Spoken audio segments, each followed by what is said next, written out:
Tomahawk. I'm Mike, and I got my line mate Matt with me. And today we're going to go over some Blackhawks news. We're going to talk about the Stars versus Golden Knights, and we're going to get into Florida versus Carolina. So, to start us off, the Seattle Thunderbirds win the WHL championship. Congrats to the Blackhawks' three prospects, Kevin Korchinski, Nolan Allen, and Colton Dach, who they affectionately call Docker.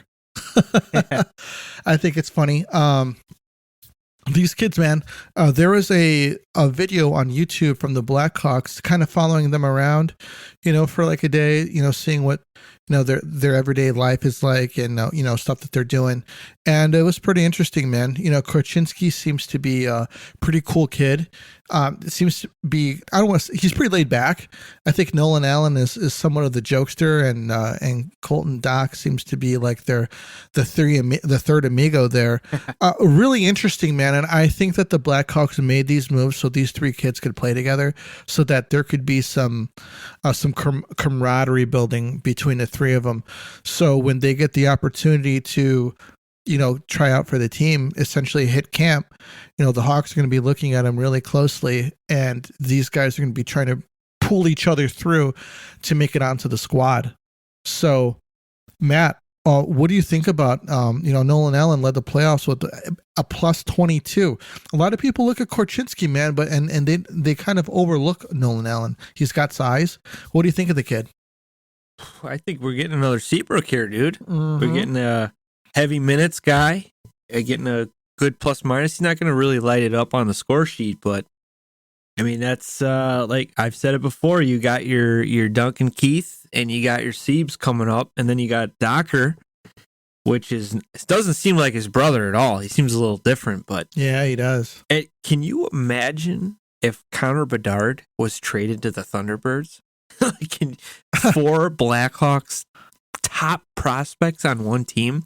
I mean, they all played together on Team Canada. They were really good. Yeah, they were. So, I mean, it's super exciting. I don't think I've ever been this excited for prospects ever as a Hawks fan. Usually it's just like, oh, which guy's going to be coming up? Yeah. Like one out of 30. And yeah, we're going to have four top dogs coming in, which is really exciting, man. Yeah, and I wanted to mention Colton Dach because Docker is when he was drafted by the Blackhawks, this was the year where, Stan Bowman traded for Seth Jones, signed Caleb Jones, and then drafted Colton Dach in the draft. Within that, this all happened within, about 24 hours of each other. And a lot of people are like, what are they doing? You know what? Colton Dach, man, has a pretty good game. He's been steadily, I would want to say, getting better, but I think that with Kirby, it was like, okay, you're the number 3 draft pick. We need you to be good now. You should be ready to play, and that wasn't necessarily the case. I think that he needed some seasoning, that obviously needed to happen, and they're definitely taking the slow approach with Colton.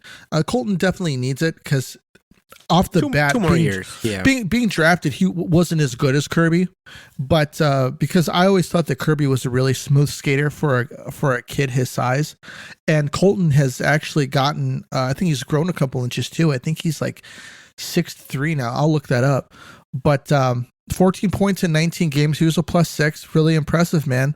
I like him. I think that when he comes in, he could be a second line center. He could be that guy that comes in and, chips in for some points, but is responsible defensively and has some offensive upside to him. Not the point production of Bo Horvat, but maybe the same type of player. Yeah, and you think about, your Connor Bedard is going to be the number 1 center. And right. There's not going to be a lot of pressure on Doc to be that number 1 guy. Right. And that's okay, because some guys just, they're not going to be that in their career. So it's a good little role for him to kind of look up to. He could be like, hey, I know I'm not going to be the top dog behind Bedard. I don't think there's a lot of current NHL players that could be behind him, right, or even take his job, but it's a good goal for Colton Dach to go for. Colton Dach is sitting at 6'4", man. So yeah, he definitely he sprouted up. I think that's Kirby size too. Kirby, yeah, like you said, man, the Hawks threw him into the fire. I wish him well next season. Hopefully he could stay healthy and live up to that 3rd overall pick. But I mean, it's going to be difficult because Jack Hughes is absolutely running away with that draft. Like, hey, like he was what 5'8" when they drafted him, like 100 pounds soaking wet. But I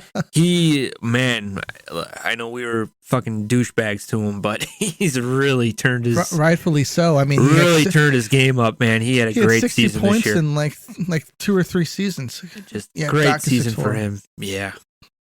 Yeah, let me look that up too. Jack Hughes. He's got. Let me see here. Got to be 130 pounds. No, this was maybe 150. Yeah, man. It was 3 seasons.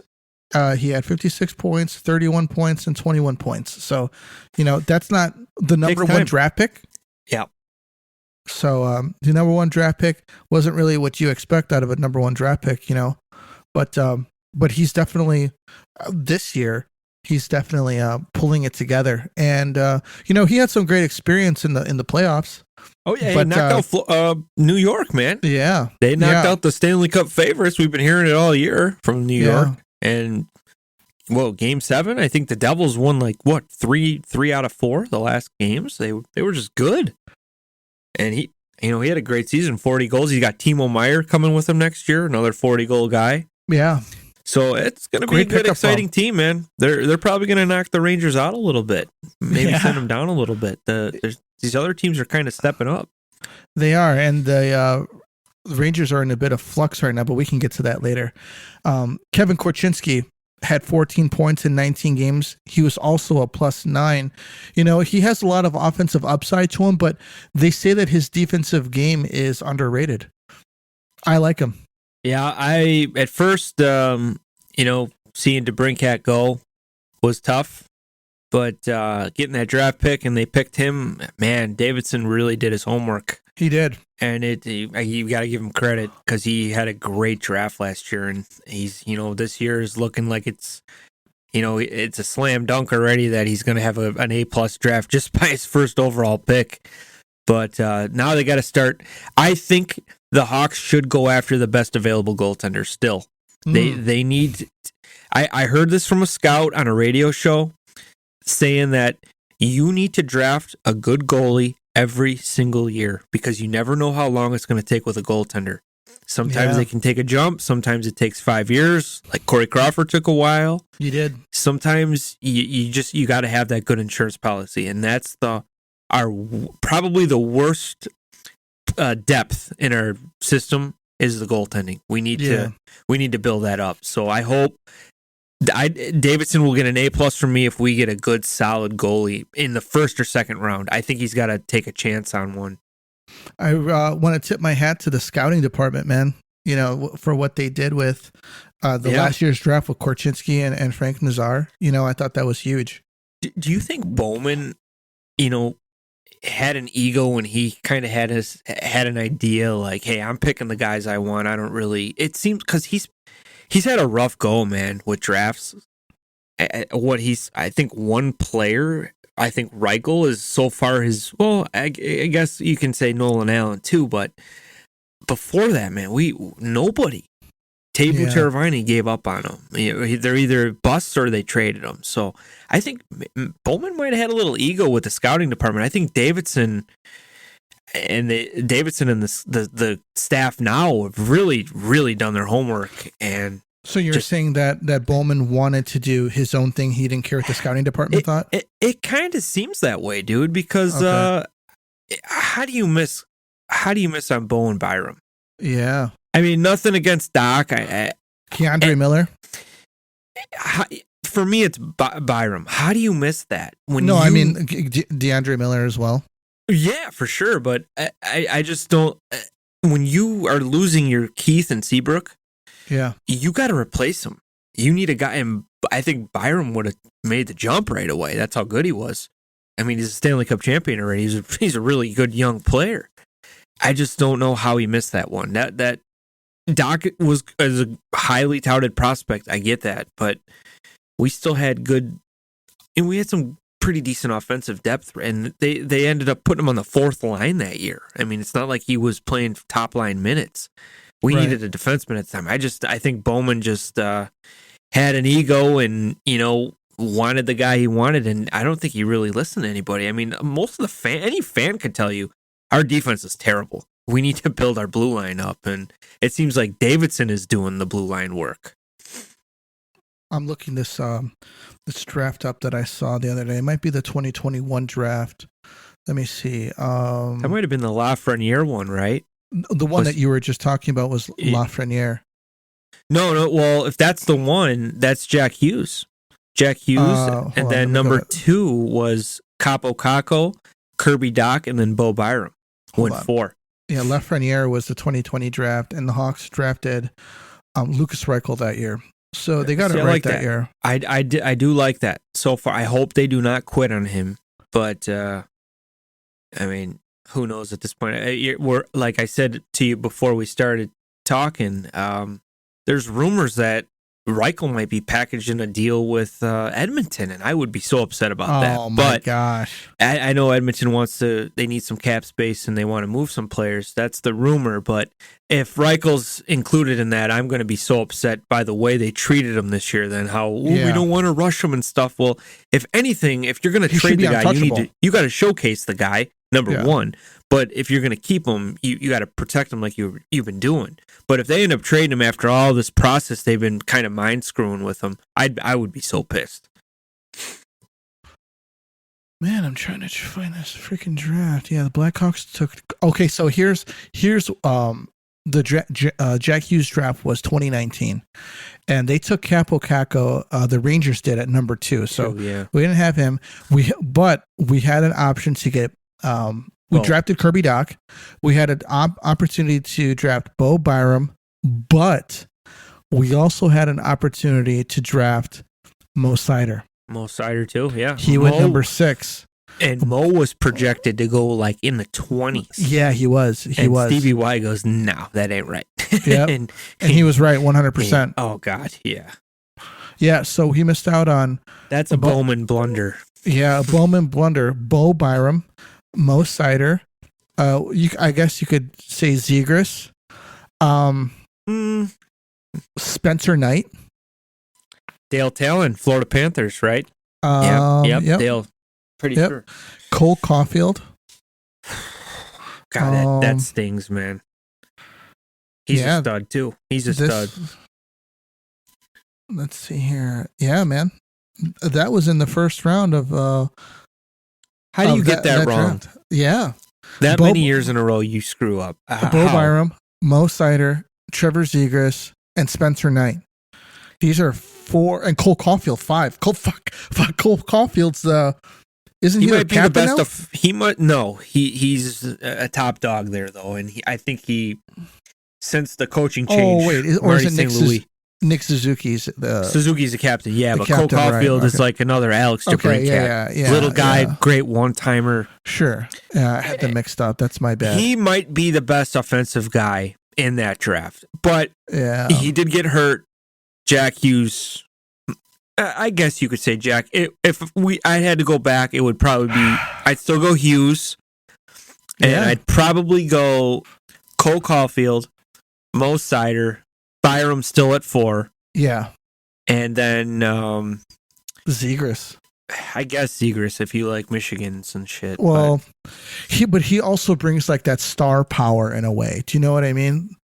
Yeah, well, we were talking earlier, right? He's selling jerseys. He's selling jerseys. He's well known. So they are getting something from him.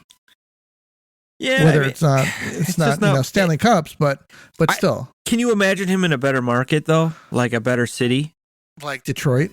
He'd be he'd be treated like royalty there. Mm-hmm. And the Red Wings would be selling out their games probably because it's exciting. He's a good player.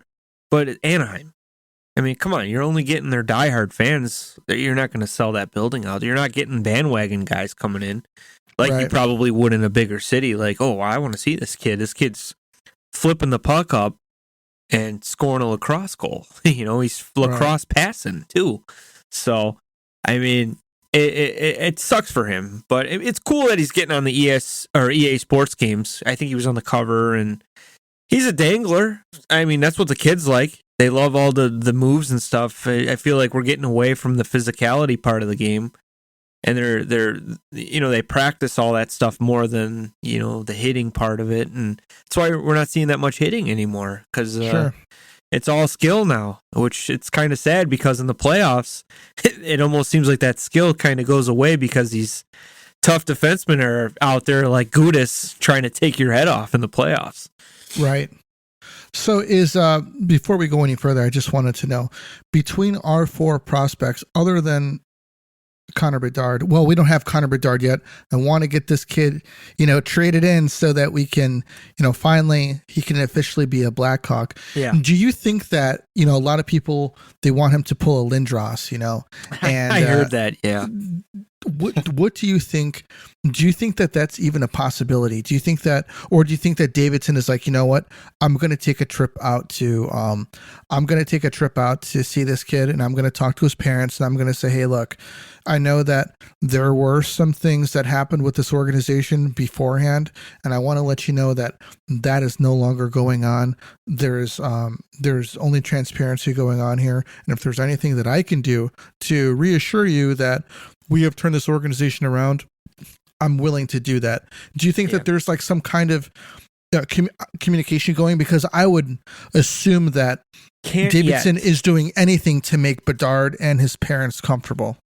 So yeah, there's an interview period, I know, and I'm almost certain it's going to be Peter Wirtz, maybe Rocky, and probably Davidson, and maybe all the top dogs there going to talk to this kid.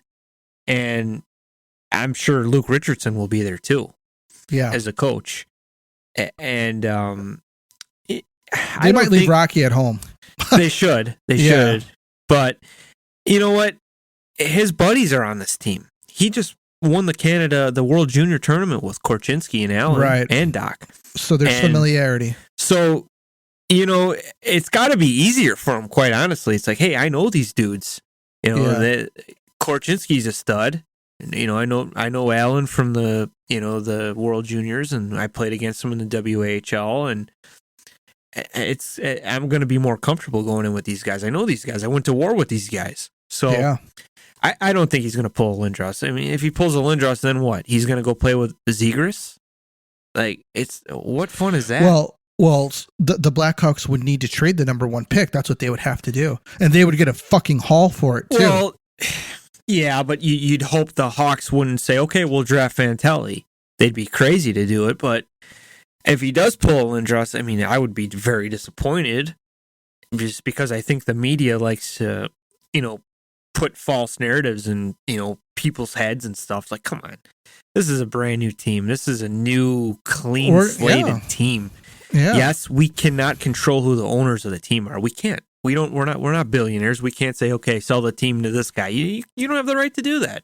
Right. So even Peter taking over the hockey operations seems like a more, I don't know the word, like he's more in with the times, he's more, Rocky's kind of set in his old ways. It's almost seemed like he's turning into his dad a bit. Like he seemed like that town hall meeting, that was a slam dunk for him not to, and I don't like Lazarus, the guy who was asking the questions, because I think he's not a sports journalist. I think you're talking about Danny Wirtz, right?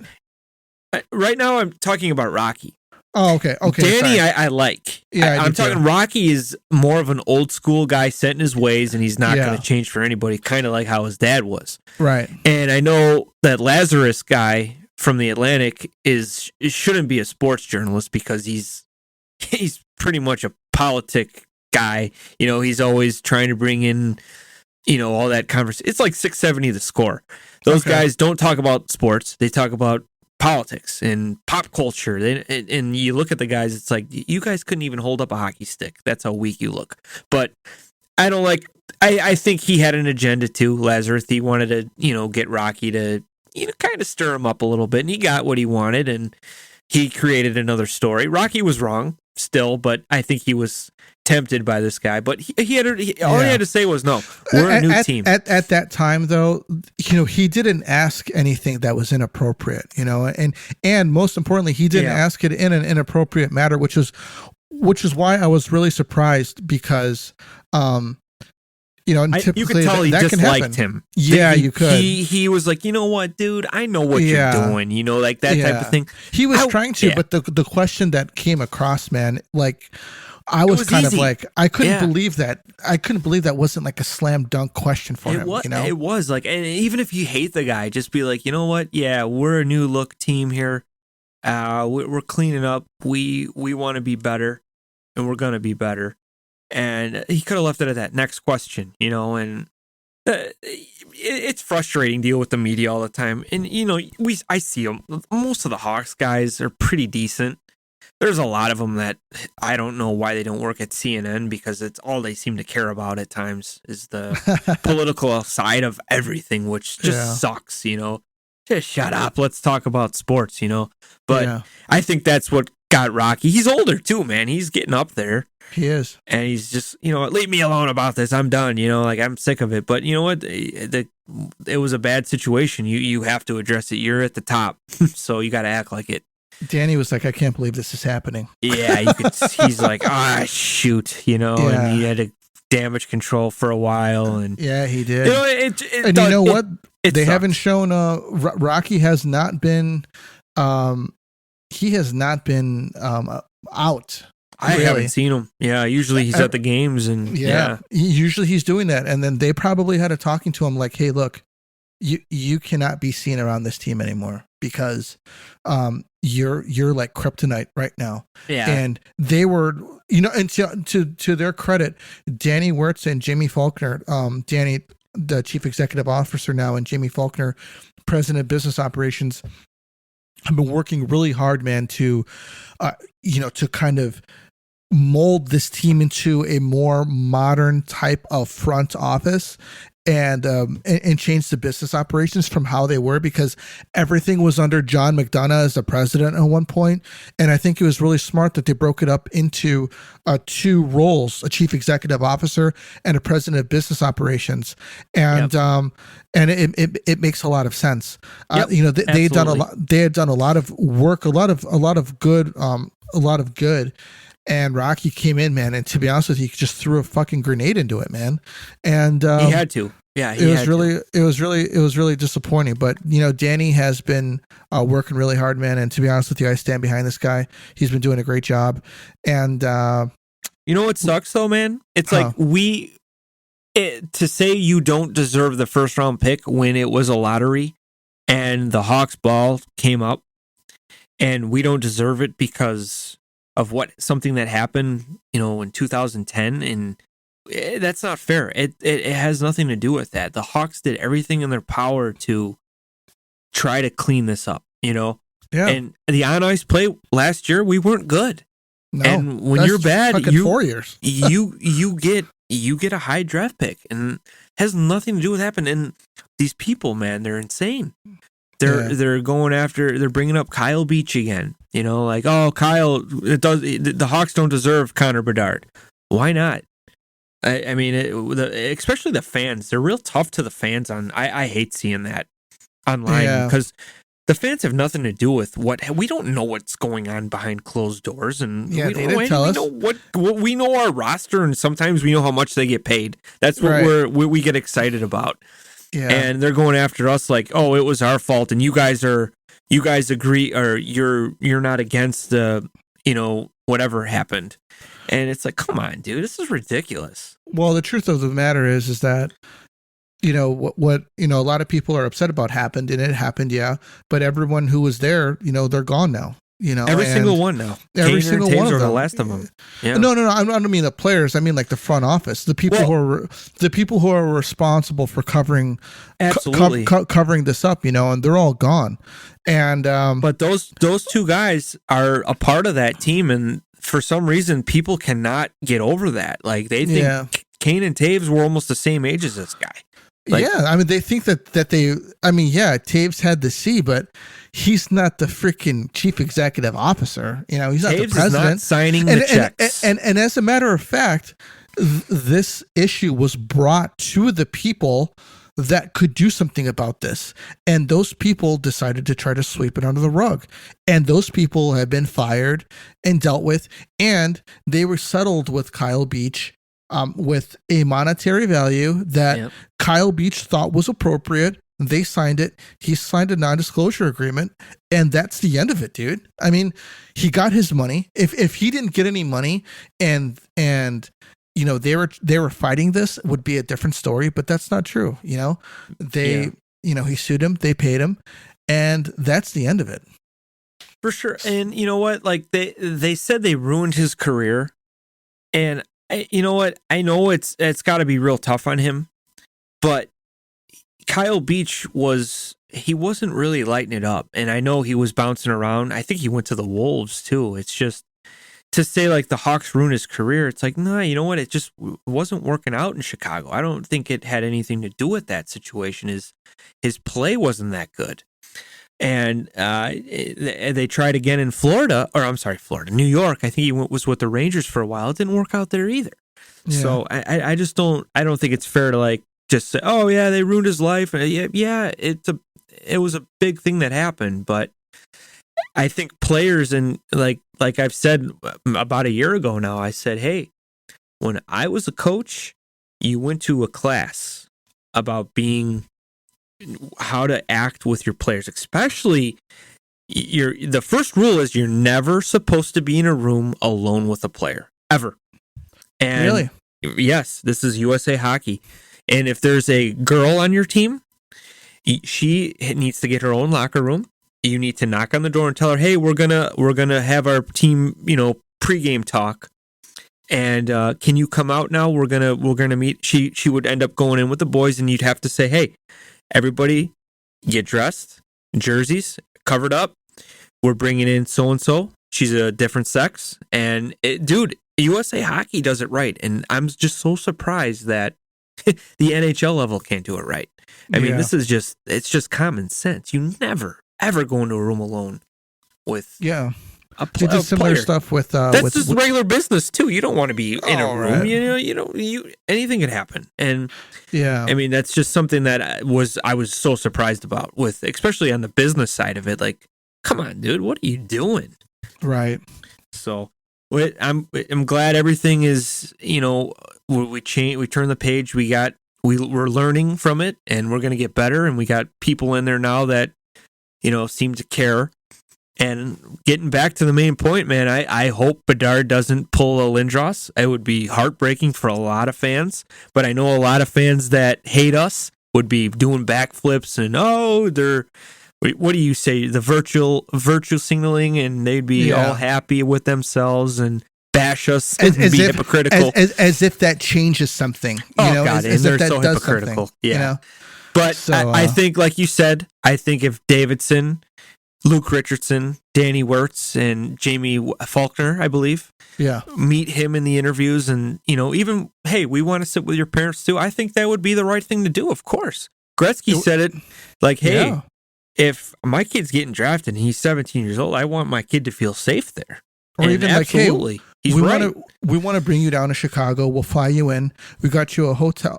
We got you a nice hotel room. Come on down. We want to show you the business operations and how things work here, and reassure them that, hey, look, this is like what's going on. You know, as a parent, like as a father, if my kid was being, you know, the number 1 draft pick and it was the Blackhawks and they said, hey, we're going to fly you down. We're going to show you, like, hey, this is what we're doing. This is the kind of the chain of command here. If there's something wrong that there's an issue, what he would do is he would go and speak to this person here, and then this person right here would go to this person, and then we would have an internal investigation, and then we would get to the root of the problem, you know? Yep. And I'd be like, oh, okay, so if something were to happen, this is the procedure that happens. And then them telling me that, you know, this is kind of like nothing should happen. You know, we have good people. We got good people working here. But if something were to happen, this is, kind of our course of action. For sure. Just to reassure you as a parent, I would appreciate that. And then from there, Connor can say, hey, okay, and I kind of like it here. It's a nice place. Food's good. And for sure. I'd fly in Corch, Allen, and Docker too. Yeah, be like, hey, or even afterwards, let's go hey, out for steaks. We brought your buddies in. You guys can have, we're gonna take you to the Cubs game. Then after that, you guys can hang out.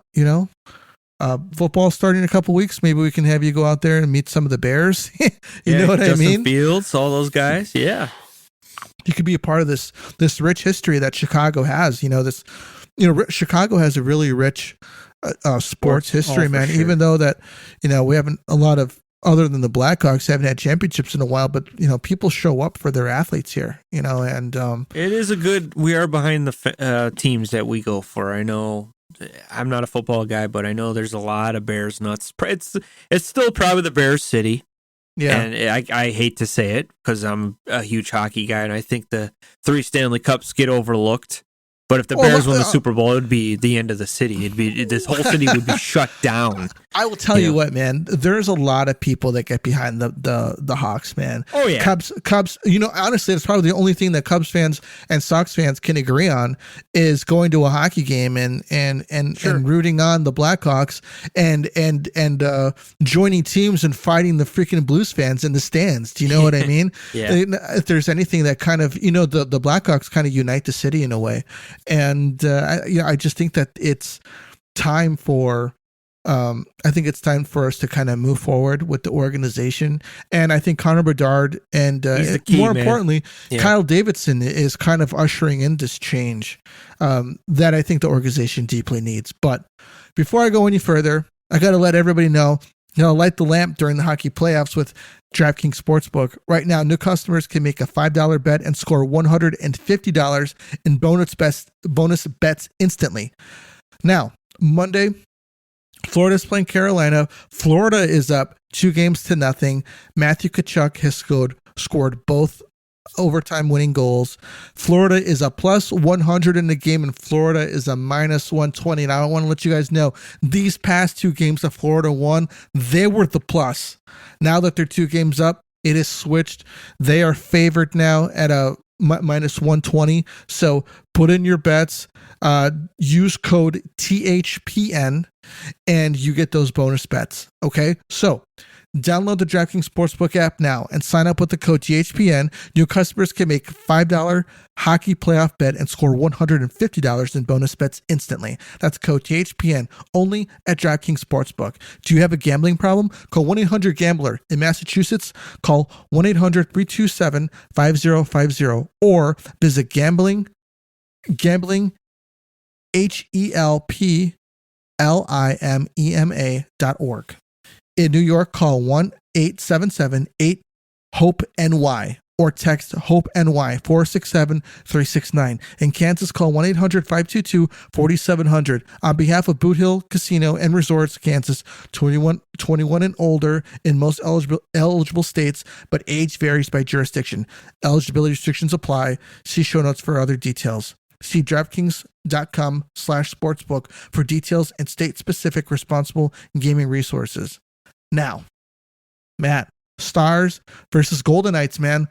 I was expecting the Golden Knights to come out on top in that game 1, but I thought it would be more of like a 4-2, more of a commanding game. It was an overtime win. What do you think of this game, this series? So all these games in the playoffs have gone to OT. Isn't that crazy? Crazy, man. And, Vegas only took a minute to win it, the first game. And we'll go to the other series soon, but it's good to see Jason Robertson finally get on the score sheet. His buddy Roope Hintz is just lighting it up right now with 10 goals. They didn't win the game, but getting Robertson on that score sheet's huge. As for the Golden Knights, man, I don't know. I don't really understand this team. They got good defense, and I just think that they're missing that goalie, but they just prove me wrong, and they find ways to win. It's crazy. Yeah, they do. They're a very complete team. They're like Carolina and Florida, to be honest with you, up and down. You know, they're a very solid built team. The Stars, on the other hand, I think that they're like 2/3, fully built. They're getting older too. I think Ottinger saves them, a lot because of, they're not as complete as some other teams are. And to be honest with you, Jason Robertson, man, he has not done much for this team in the playoffs. He's got some assists, man, but he's a goal scorer. He's got 11, yeah. And he hasn't been, he hasn't been scoring right? Goals. The season, I think he's 40. I believe he put in 40. I'll double check that. I'll confirm. Pretty sure. But William Karlsson had a good first 46. Game. Holy shit, wow. Dude! Yeah, he put in 46 goals, 63 assists, 109 points. Yeah, he's got to light the lamp, dude. If they want to win, for sure. They would be annihilating teams if he was. Jamie Benn's only got 3. Like I said, he's getting older, and then Joe Pavelski, still a playoff just stud. He had 2 assists the first game, and his first game back, he scored 4 goals last series. Yeah. Just crazy, man. I mean, that one game, you get him going, good night, because this guy is an absolute monster in the playoffs. Sagan, 14 games played, 5 goals, 4 assists, 9 points. So yeah, they paid him a lot of money, but like I said, he's getting older, and it's going to be tough. And I'm just, it's crazy. Like you look at Vegas's roster, Jack Eichel and Mark Stone. Those are probably your 2 top guys, right? And then you got your solid defense. They got a solid defense, and it's just I don't know. There's like you said, it's kind of like Carolina. They got good players, but aren't you think they're missing that elite stud? Yeah. Oh, in Carolina's in their instance, they are, but we can get to that later. Yeah. As far as Dallas is, we're talking about Dallas and the Golden Knights, right? Yes. Who you're talking about? Dallas having Dallas absolutely has. I think they got 2 stars, maybe 3, even with Jake Ottinger. He's a very underrated goalie. He is. You got Robertson and Roope Hintz. And considering that he's underrated, I wouldn't consider him a star. Jake Ottinger? Yeah, because if you're a star, you wouldn't be underrated. Well, if you look at the top goalies in the league, I think he's up there, man. I really do. And Jason Robertson, 46 goals. He's absolutely a top guy. And Roope Hintz, he's coming up. He's very good. And then you got the old guard like Ben and Sagan and Pavelski. These guys are still decent. Yeah. So, I mean, they got a good team. But Vegas, I look at Mark Stone, I don't see the eliteness. And same with Eichel. He was drafted behind McDavid. That's that's very hard very hard to follow him. Yeah. But I still think they're missing that guy who just the game breaker. Like, I guess I'll say it now, is like Matthew Tkachuk. I mean, that guy's just been the best player in the playoffs this year. Yeah. Yeah, I don't think it's kind of fair to really compare to Matthew Tkachuk right now. He's carrying the team. I mean, he getting into the playoffs, he can single-handedly win the game for you. And hold on. So, hold on before we even get to that Florida, cuz we're kind of moving into that Florida thing. I want to talk about Jack Eichel. Okay. 12 games, man. 6 goals, 8 assists, 14 points, +7. To be honest with you, that's good. Jack Eichel is doing. He's more than a point per game. He's scoring. He's got 6 goals and 8 assists. So he is putting pucks in the net. And to be honest with you, man, I think that this guy. Yeah, sure. Connor McDavid had 20 points, but this guy is. He's helping his team. Down the line, winning faceoffs. He's. Is he the star of the team, though? Do you think? Possibly. I would say so. Yeah, he is. Yeah, he is. 100%. I think Mark Stone is too, but Mark Stone's hurt so often that it's kind of like he's kind of he's like the star, but he's like the de facto kind of star because didn't we go over his numbers before. His numbers weren't that impressive. They're not impressive at all. No, it's like he almost seems like a good 2-way type of guy. Like he could score, but he's not. He's getting like he's not a Connor McDavid. He's kind of like, to me, he's kind of like, not as bad, but kind of like a Trouba. He's getting paid a lot of money, but he doesn't really, put up insane. A lot. Paying that guy $8 million a year just to steamroll dudes at the blue line with their heads down. So Mark Stone has never had a 30-goal season in his career. He's sure getting paid like one. He is. $8 million a year. He's borderline being paid like a 40-goal scorer. He's getting Jack Eichel money. So or not Jack Eichel money, Jack Hughes money. Yeah. And Hughes is a 40-goal scorer, put up 99 points. Yeah. If you were to take Mark Stone's numbers from the past 2 years, wouldn't add up one to Jack Hughes. That's the thing with Vegas, man. They find a guy and they really want the guy and they give him big bucks, and then they're like, I think we made a mistake with this guy, and it seems like they want to move him right away. It's kind of like me on NHL EA sports games. Like, I just signed Ovechkin 9 years, and I'm like, shoot, he's like 50 years old now. I got to move him.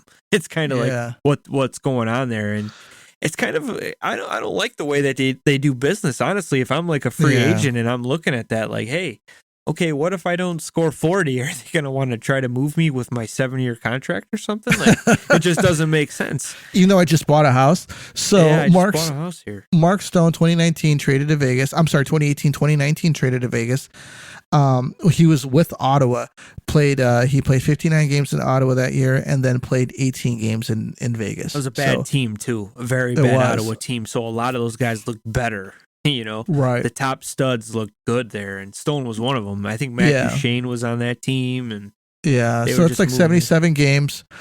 He had. Oh, okay. I'll have to take back my previous statement. That year, between two teams, he had 33 goals. Okay.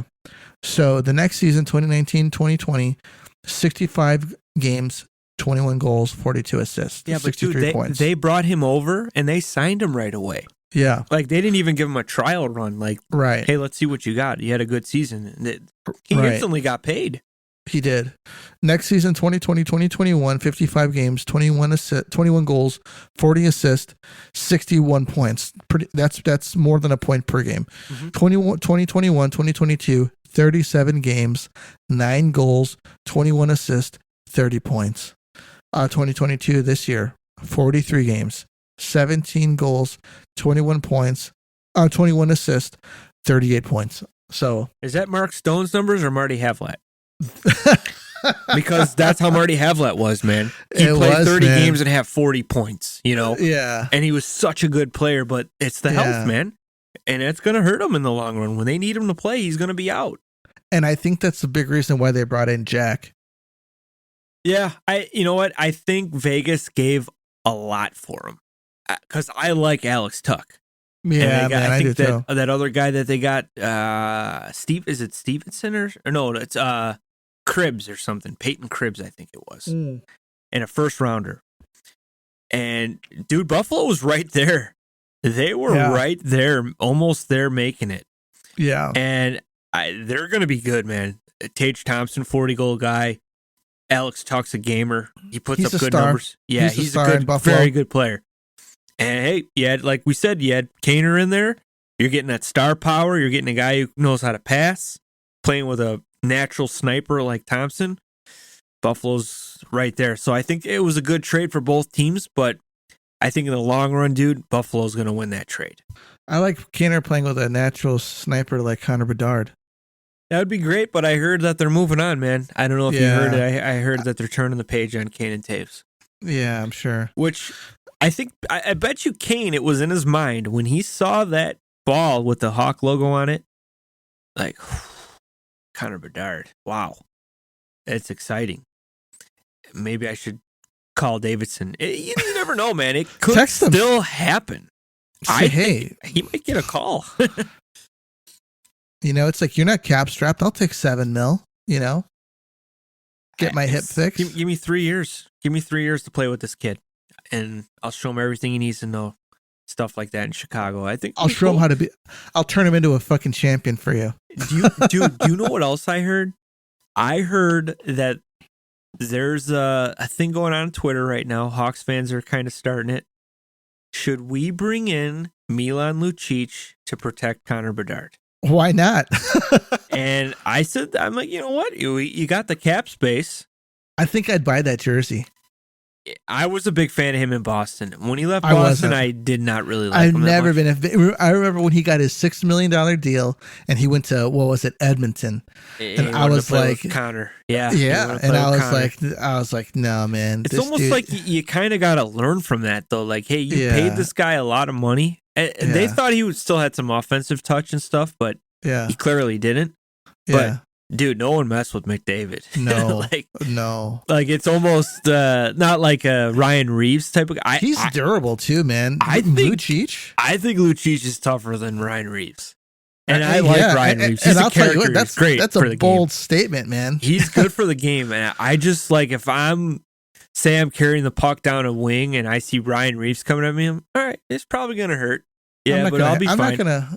But if I see Milan Lucic coming, I'm going to shit my pants because this guy's going to put me through the glass because he's a monster. And then when I'm down, he's going to hit me again. Yeah. Just because that's the type of guy. And, you know, you got to think like, hey, mate, that might be a good move because if you bring Max Domi back too, no one's going to touch that kid.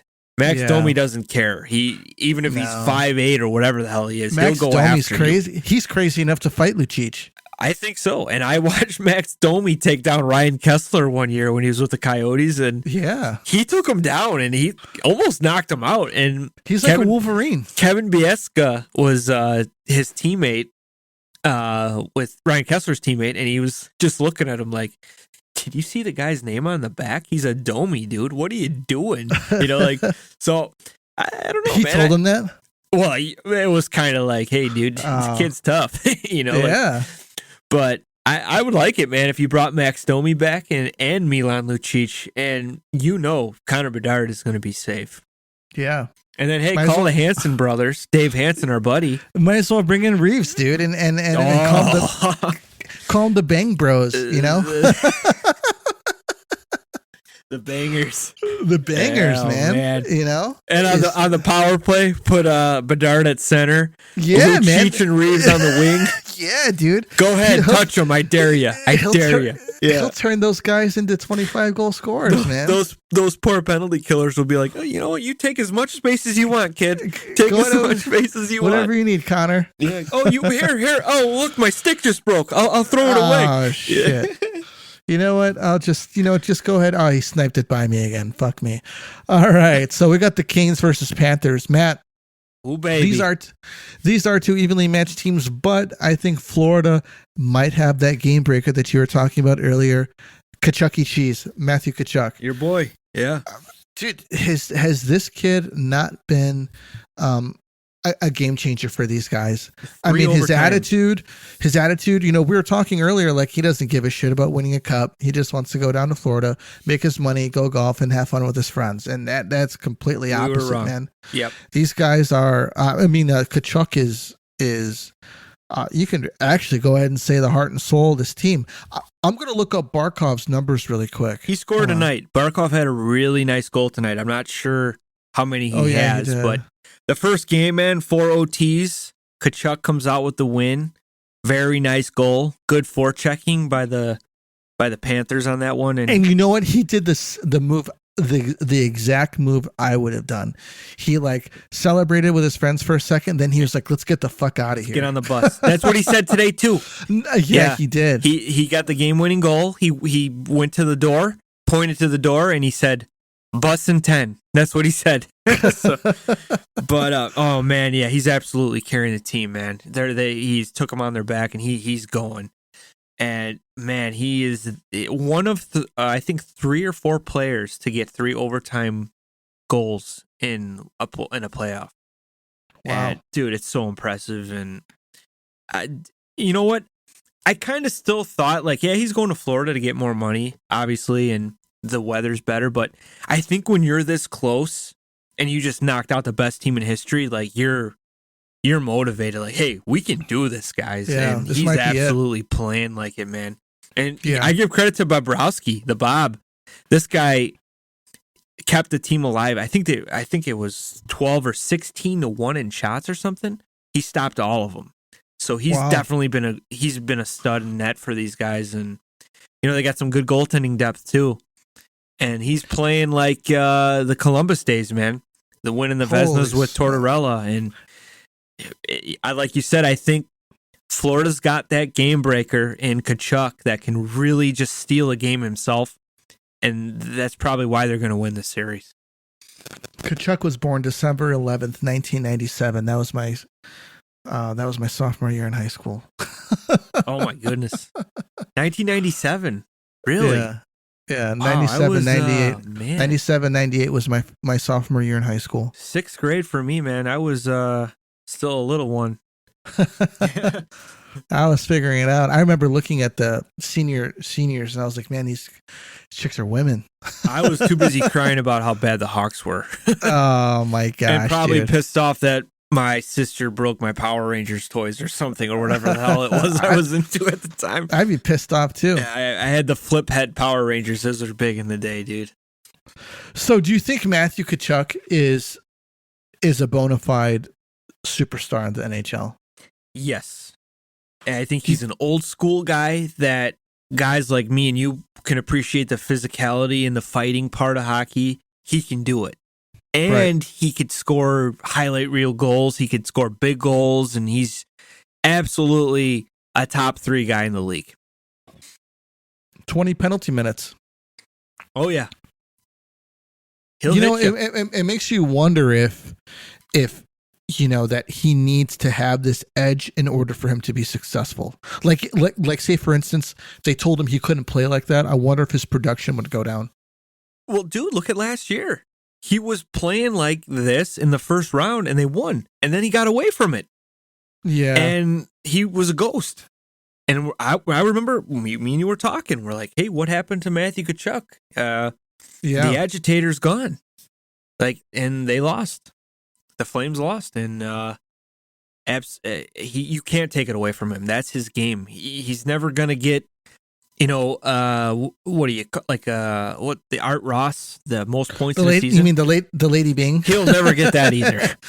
He might get the Mark Messier Leadership Award because he's playing like the true leader out there. They might need to take the C off of Barkov, man, and put it on Tkachuk.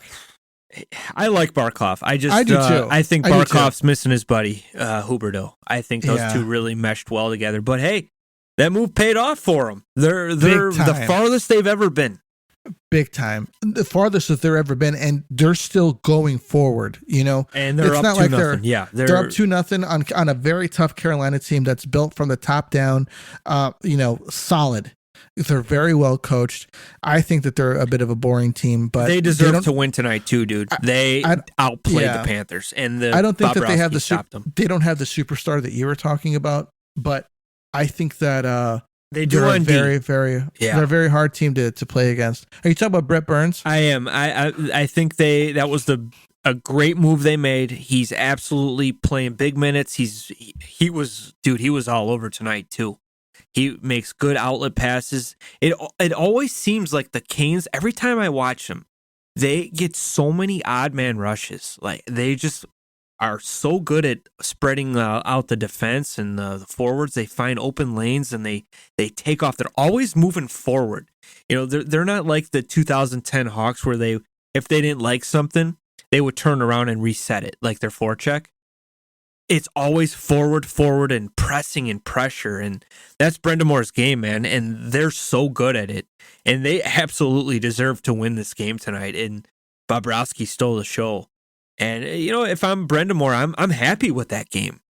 I'm like, hey, you guys played hard. You guys, we just couldn't get it by the goal. We couldn't get it by Bobrovsky. We just got to go to Florida and keep playing the same way we're doing, and we'll be fine. Do you think that Florida's going to win the Stanley Cup? If Florida, I think the Canes are probably the second best team in the league right now, and the remaining 4. And right now, Florida's probably the best. They're just the way they're playing. I think this is almost like the Stanley Cup final. Yeah. So I think they can easily handle the Knights.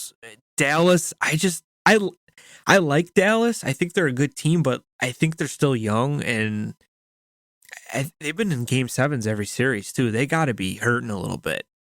And Jason Robertson's got to pick it up if they want to go anywhere. They can't rely on Jake Ottinger to steal them games all the time. So I think Florida could absolutely win the cup if they survive the Canes. Mm-hmm. And it's looking like they are because it's the Tkachuk cheese show, man. I think that they'd have a harder time versus the Kraken. Yeah, if the Kraken made it, yeah, if they made it, yeah.